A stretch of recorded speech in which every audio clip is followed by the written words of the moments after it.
Would you? Um, Here's the thing about Benoit. He was reported to have had an advanced form of dementia similar to the brains of four retired NFL players. So there's your CTE. Yeah. Who had multiple concussions, sank into depression, and had harmed themselves or others. Mm. Bayless and his colleagues concluded that repeated concussions can lead to dementia, which can contribute to several behavioral problems. Benoit's father suggests the brain damage had been the main leading cause, Mm-hmm. is what happened. Let So me see.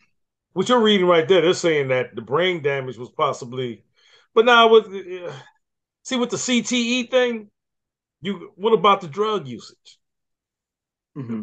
steroid usage? And see, that's a lot of these people, man. Steroids is a drug. Here you go on that one.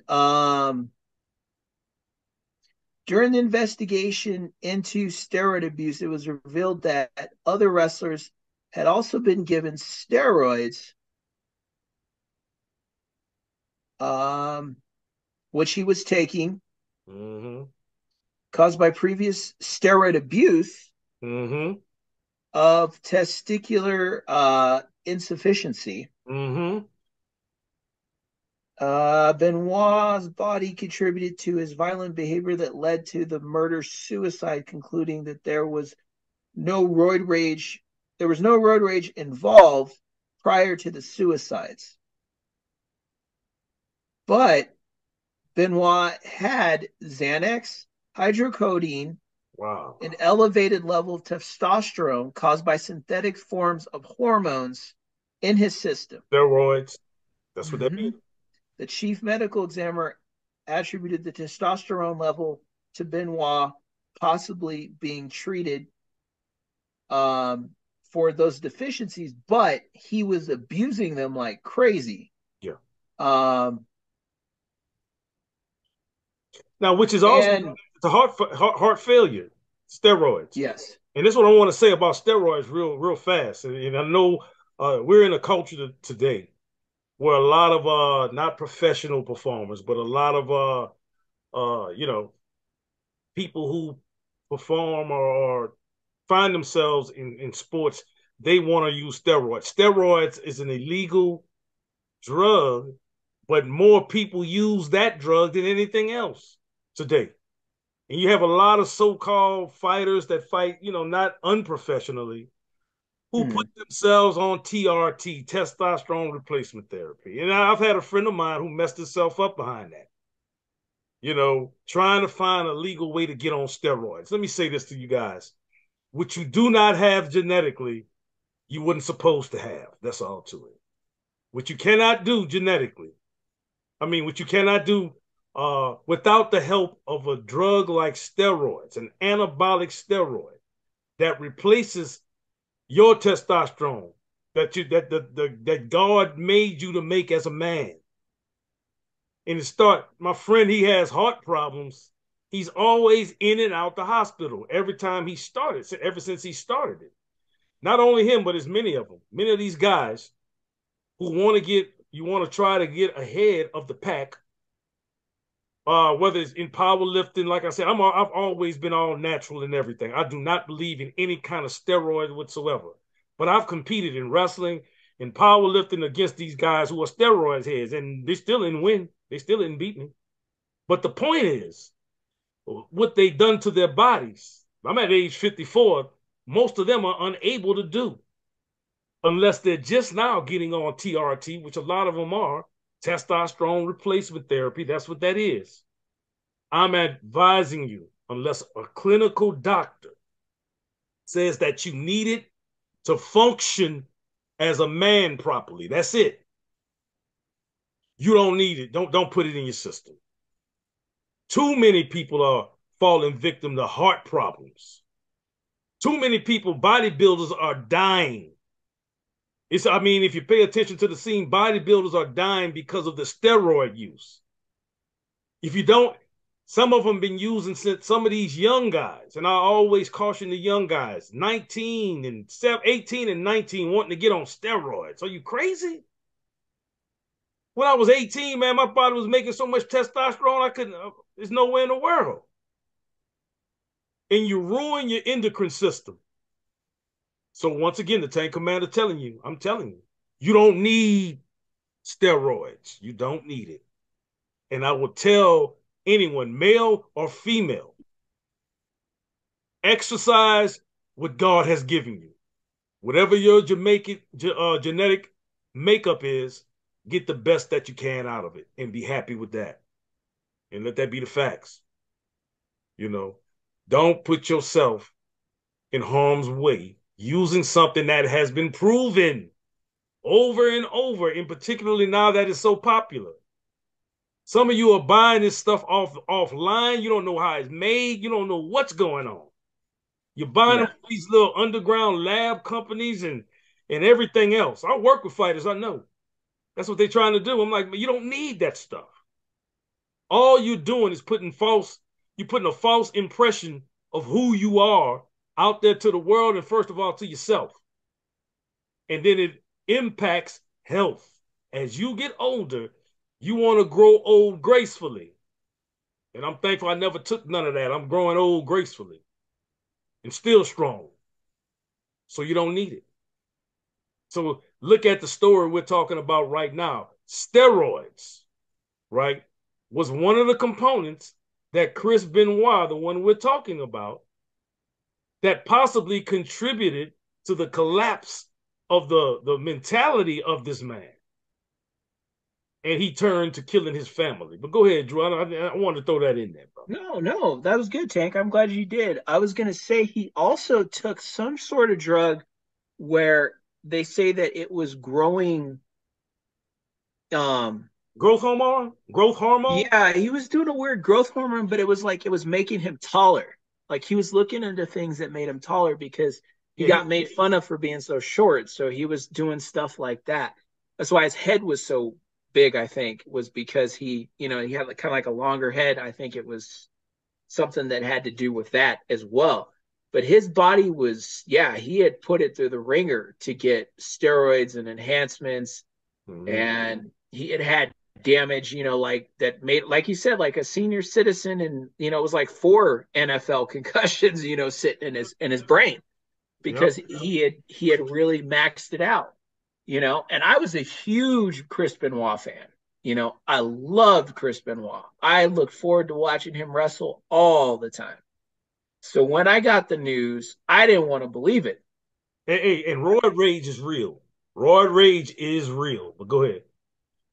I didn't want to believe it. I remember this happened back in 06, 07 when this happened, 07.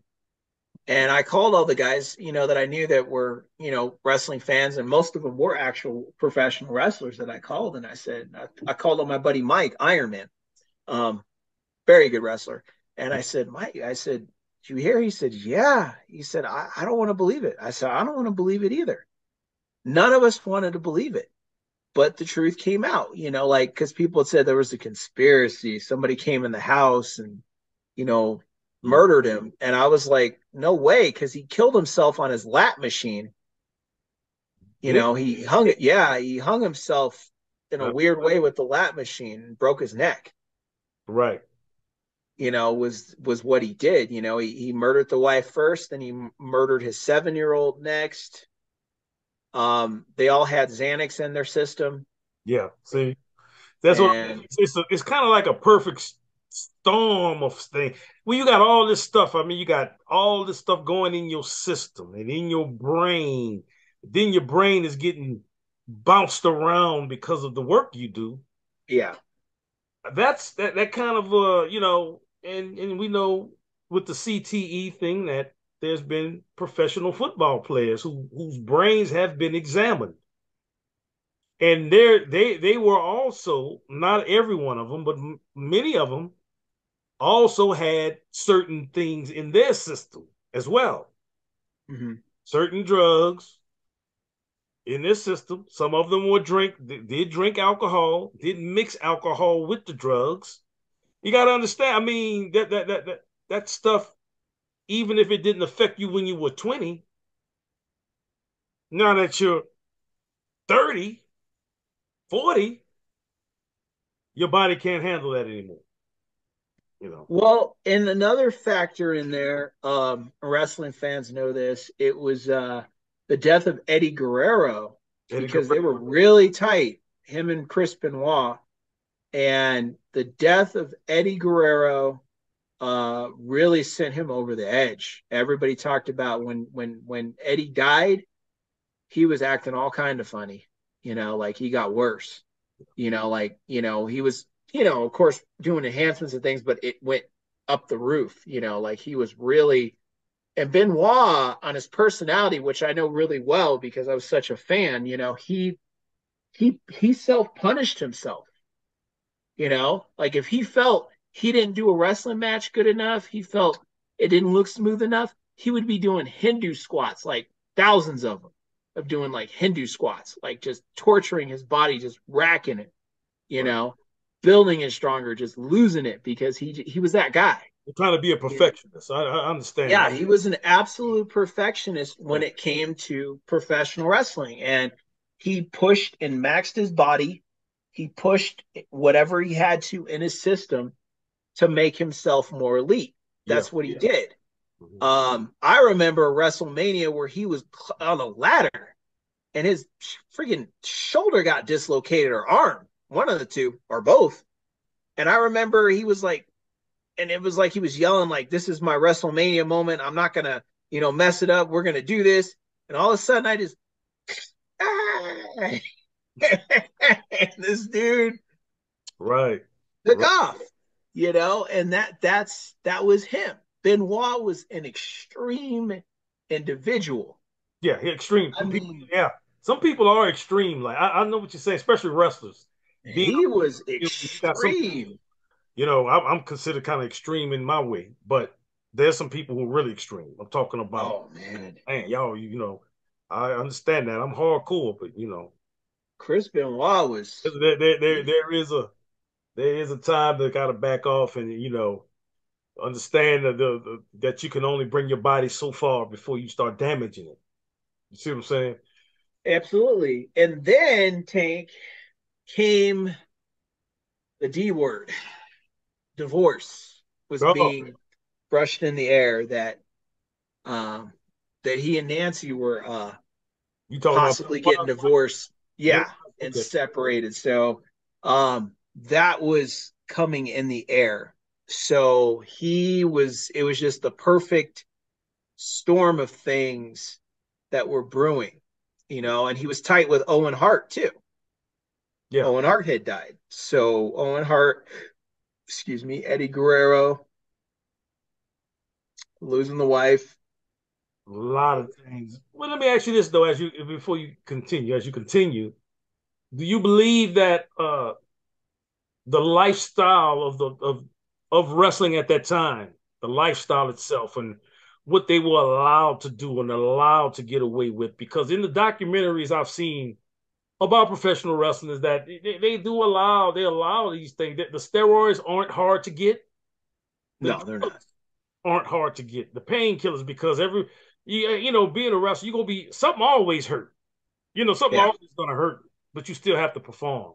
Like, yeah, uh I believe that some of these guys were trying to make so much because they weren't in the beginning getting paid a whole lot of money.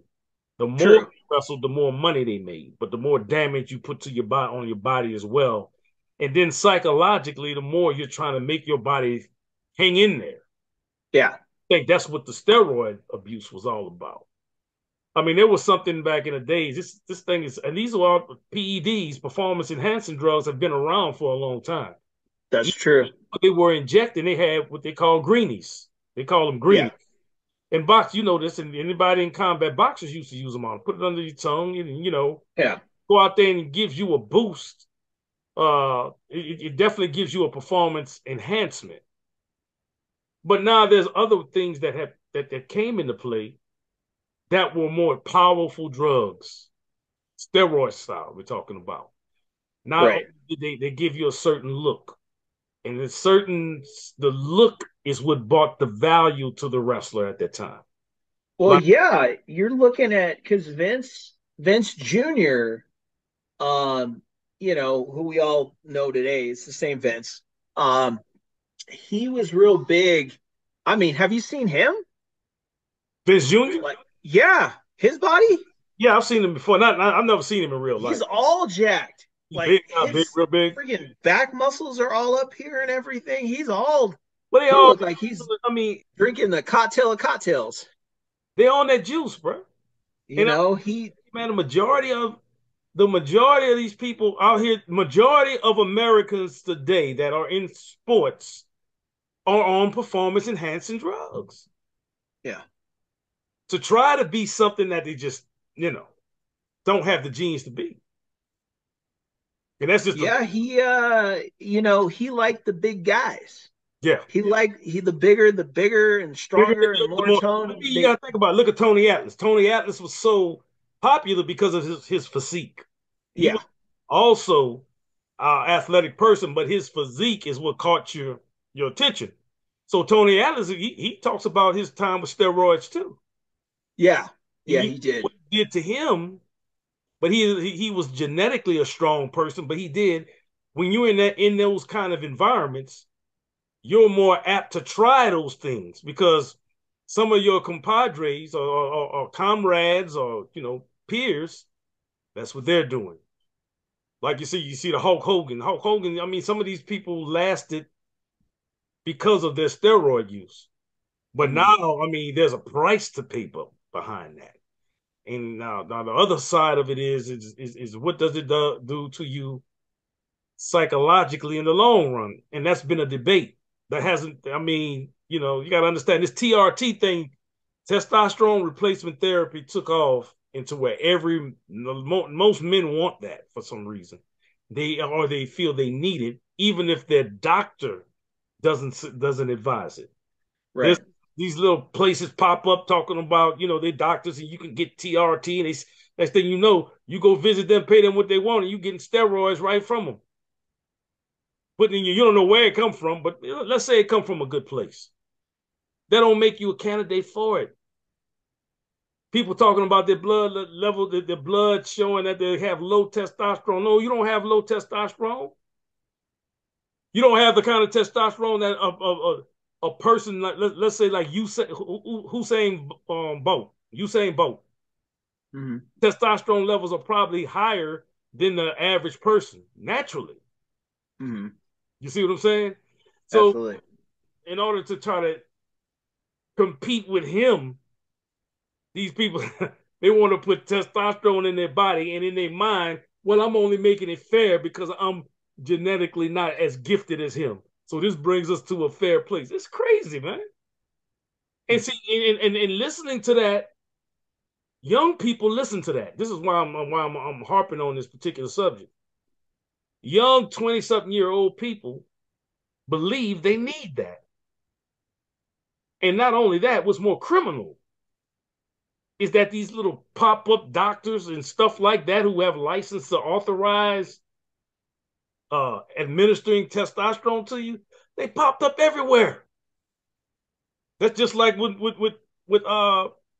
marijuana for medicinal purposes. Those little doctors popped up everywhere, and anybody can go get a card. It's Right. not that you need it. You see what I'm saying? Absolutely. So that's the thing that I'm getting to. So, what was the wrestling industry at that time, whether it was WW, whoever, whatever it was, should they be held responsible? Because a lot of money was made from a lot of money has been made off of every wrestler you named, right? Do you Hmm. think that they should be held more financially responsible